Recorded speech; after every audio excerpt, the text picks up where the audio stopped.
Good morning, everybody. My name is Amanda. God calls me Zion, and I am the mother of angels. And I channel messages via my full fighters from the spiritual realm, my angels, my ancestors, my gods, and goddesses that help me along on my journey. Today is February the 5th, 2025. It's also the 5th day of the angel portal. The angel portal for this month is the 1st through the 9th. And so this is just a special time for you to get in touch with your angels or your demons and accept the guidance that they have for you during this time, okay? Today's angel numbers are 257, 520, and 020, and you can go look those up, but mostly they deal with duality and the union of opposites. Today we're going to be focusing on qualities that may give us some hardships in life, qualities that may rub people the other way. And it's always a good idea to take personal accountability in your life for the way that you act in other people's lives. We're put here to get along with other people, and part of that is being able to recognize your own weaknesses and your own errors when communicating with other people. I do that on a constant basis. I don't do it as often as I used to because I've done so much shadow work that really I'm very unbothered about a lot of things. But, whenever I do get to feel in those icky feelings, I definitely turn inward and do shadow work. So that's what those angel numbers are about. This morning when I did my channeling, I got the words decreased resentment, anxiety, and weakness. And also we talked about mirror magic manifestations. So at the end of this video, we'll get into mirror magic stuff and just affirming things for ourselves. But for resentment, first of all, let's turn to Lamentations in the Bible. We're going to do Lamentations chapter 3, verse 25 through 33. And I'm going to read that to you. And then we're going to talk about resentments, okay? So, verse 25. The Lord is good to those who wait for him, to the soul who seeks him. It is good that one should wait quietly for the salvation of the Lord. It is good for a man that he bear the yoke in his youth. Let him sit alone in silence when it is laid on him. Let him put his mouth in the dust. There may yet be hope. Let him give his cheek to the one who strikes, and let him be filled with insults. For the Lord will not cast off forever, but though he cause grief, he will have compassion according to the abundance of his steadfast love. For he does not afflict from his heart or grieve the children of men. So basically, this is just reiterating what I said earlier, examining your yoke and going inward, sitting in silence with God or your higher self or whatever deity that you pray, use, whatever. And allowing them to guide you in this on the spiritual journey.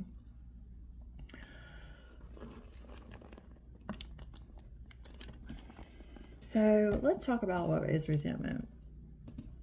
Resentment is, I explain it like, I know that I have a resentment. It's anything that causes like jealousy or fear or messes with your ego or messes with your pride or anything like that. Anything that messes with those shadow aspects of yourself. So for me, the way that I know I have a resentment is if I see someone and I instantly just kind of get that feeling inside. It's like you kind of feeling, or like I don't want to be around that person, or I'm trying to avoid that person, or if I have a resentment against someone, then I'm constantly like keeping tabs in my brain about like what they're doing wrong. Like I'm constantly persecuting that person, right? So that's like a key for me that I have a resentment, okay? And so when we have a resentment, it's good to understand why and where that's coming from. So, how is it affecting, my self-esteem, my pride, my ego, any of those things, like I said, in your shadow aspect of yourself. So how can you identify a resentment? So I used to be part of a 12-step program, and they have a worksheet online that you can go download. You can download 12-step, a 4th-step inventory. It's called an inventory in the rooms. And so you can go, you don't have to be alcoholic to do this. This is for everyone. Everyone needs to do this, okay? But go download that, or just go Google it on the internet, and you can find a worksheet, and it'll have like a bunch of different columns.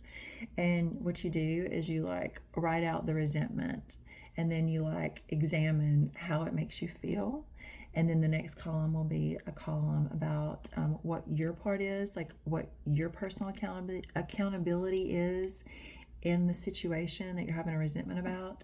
And then at the end, you can do like you can explain further like why it affects you, or also what your part is in the whole situation, right? It's very important on the spiritual journey that you're doing personal accountability, because that cleans out all the inside, all the chaos inside. And when that happens, you're basically like a mirror to people.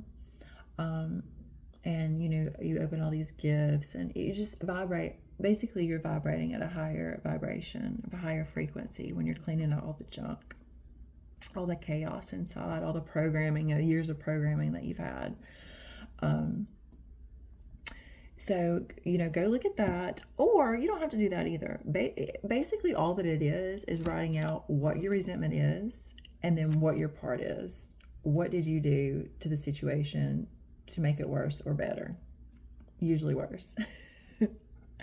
So an example would be like, I'm upset with my friend because she didn't include me in the group chat. Okay. That's actually a valid resentment. I mean, I would be upset, and I have been upset about that. But maybe you can see that from a different perspective, right? So I'm upset with my friend because she didn't include me in the group chat. Okay. So that would be the resentment. And so you write it down on paper. And then if you're going through the worksheet, you'll go through like how that affected you, and you'll go through like what your part is in the whole situation. And then at the end of the column, you can elaborate on more of your accountability. But just to keep it simple, let's say I'm upset with my friend because she didn't include me in the group chat. Valid. Okay. Well, then ask why. Why did she not include me in the group chat? Maybe you can see it from a different perspective. Maybe it's because, she's got her own stuff going on. Maybe this is personal between her and someone else. Usually it doesn't have anything to do with you. Usually. Sometimes it does. Sometimes you just are such a bright light that you irritate people, and that's okay too. That's something that you have to come to terms with. That's your shadow work that you have to come to terms with. But using that resentment, you can think, well, what have I done? Have I pissed her off? Have I upset her in some way? Is there something that I need to like fix in the relationship? Is there something that I need to do to make this right? Or it can even give you like, and when you're writing all this stuff, it can give you even more ideas. Like, well, how can I fix this? Like, I want to repair. If there is, you can be like, if there is a problem in the relationship, and that's why she didn't include me in the group chat, then you can just go ask her.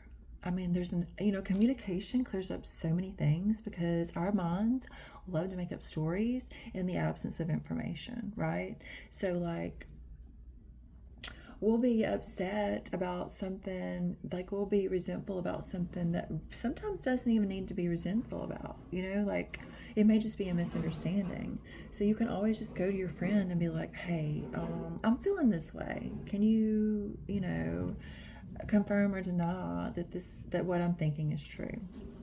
And then that's on them to be honest with you about what's going on. Some people are very weird about being vulnerable. I was in the beginning when I started this journey. I didn't want to be vulnerable with anybody. I didn't want anybody knowing anything about me, okay? at all. I still struggle with that a lot, but that's just my Scorpio in me, you know. Um, anyway, so yeah, you know, the resentment can always be solved, right? And so looking at your resentments are just a way for you to peg the weaknesses within you that are holding you back. It's not to like put blame on anyone. It's to just look at yourself, look at your shadow side and see, where can I improve, right? Where can I improve my weaknesses? And also, what can a lot of times resentment brings anxiety because you're sitting there like brooding on it. You're sitting there ruminating on it, or you're sitting there having anxious thoughts about it because you're having anxiety about what's going to happen or what's not going to happen in the future, right? So let's talk about anxiety. Let's go to Psalm 55, verse 22.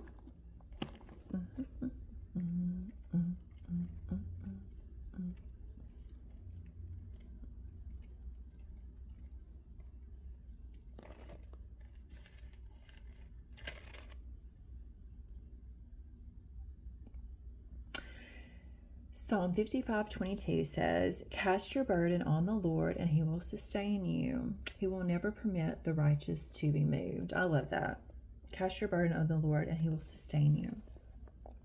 So while you're going through resentments, and you're dealing with this kind of stuff, it's essential to start creating a connection with your higher power, with your God. Because there are times when you're dealing with super, super heavy stuff and you need to pray to your Father about these things, or your angels, or Jesus, or whoever, you know, you pray to, whoever guides you. And usually your resentment will be attached to a fear. So while you're doing the resentment, also think about like, what is the fear that's connected to this resentment? What is causing me to feel this anxiety? So in the example I used before, it says, I'm upset with my friend because she didn't include me in the group chat. Well, that's like a fear of being left out, or a fear of being abandoned, or a fear of not being seen. There's many different fears, and it can be different for you. But always when you're doing a resentment, when you're writing it down on paper, ask like, what is the fear connected to this? Because that fear is usually creating some kind of anxiety or depression, okay?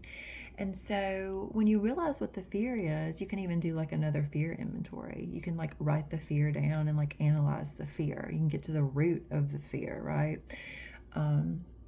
This is good when you're doing meditation or writing it on paper, either one. This is a good way to do a fear inventory, because you can really look at the root of that fear. Like, what is that touching on? Like, what in my past, what in my programming is this touching on, right? And then you can think, well, if I have this fear and I surrender it to God, what will my life look like? So if I remove this depression or this anxiety by handing the fear over to God, what will my life look like, right? And then you can use that as like an affirmation. And we'll get to that in a minute. If I trust God to remove this fear, then what will my life look like? What will my thoughts be? What will my emotional status be, right? And then you can take that fear and you can also look up what that word means. And then you can look at the opposite of what that fear is. So if my fear is I feel abandoned, then what would it look like if I hand that fear over to God? Well, I won't feel abandoned, and I'll be more open and honest with people, and I'll be able to be more vulnerable with people, and I'll be able to make more of a connection with people if I turn over my abandonment issue to God. So that leads us to weakness, okay? And we're going to use 2 Corinthians chapter 2, verse 9. I love Corinthians. I've been all up in Corinthians lately. I really love Corinthians. Let's see. 2 Corinthians 2 and 9.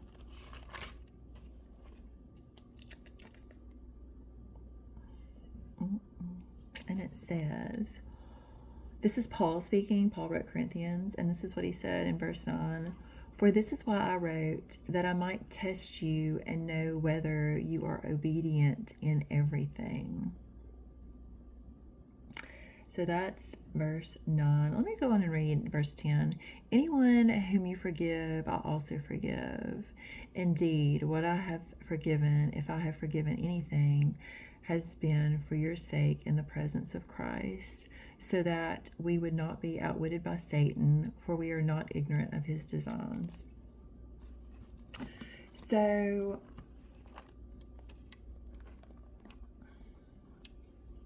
just like Paul tested the members of his church, God will also test you on your weaknesses. And this is why, sometimes once you turn it over to God and you really release it and surrender it, that will be his cue to come back around and give you a test on it. All right. And if you pass the test, you do a level up. Okay. And if you don't, then you get to do the test again. Right. Okay. So I wrote, there will be tests, and sometimes God uses these tests on the very thing you just surrendered. In fact, he always will. This helps build your connection with him and with yourself. So it says in another part of the Bible that God tests the ones he loves. He tests his children.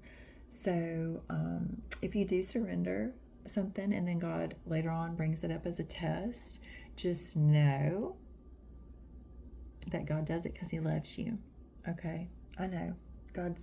We don't know his ways sometimes, but he does it because he wants you. He's such a good father. He's such a good dad. Like, God is so good. He's so gentle, but he's so firm at the same time. And he's been my dad, like, my whole life, okay? And I used to be so upset because he would test me and test me and test me and test me. And I'm just like, can I get a break? And, like,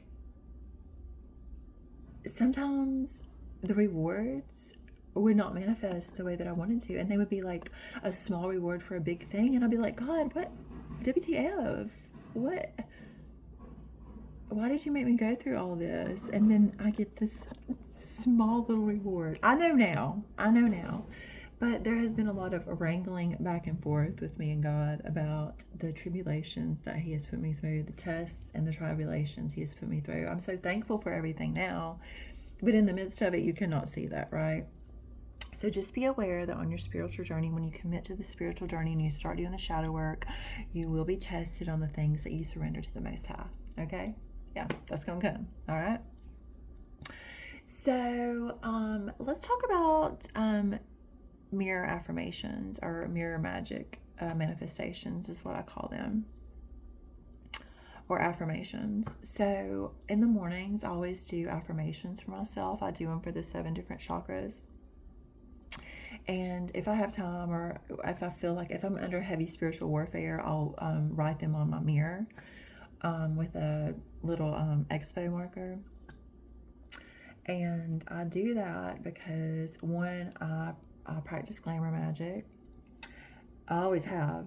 That's my most potent magic. So that's why I use a lot of mirror manifestations and affirmations, because I'm in the mirror a lot looking at myself and primping. I'm always doing something to enhance the way that I look, as well as enhance the way that I feel on the inside.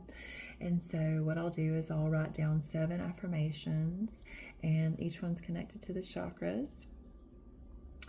And I'll go write them on the mirror. And so I know that when I'm doing my beauty rituals, that I'm giving power to those affirmations, okay?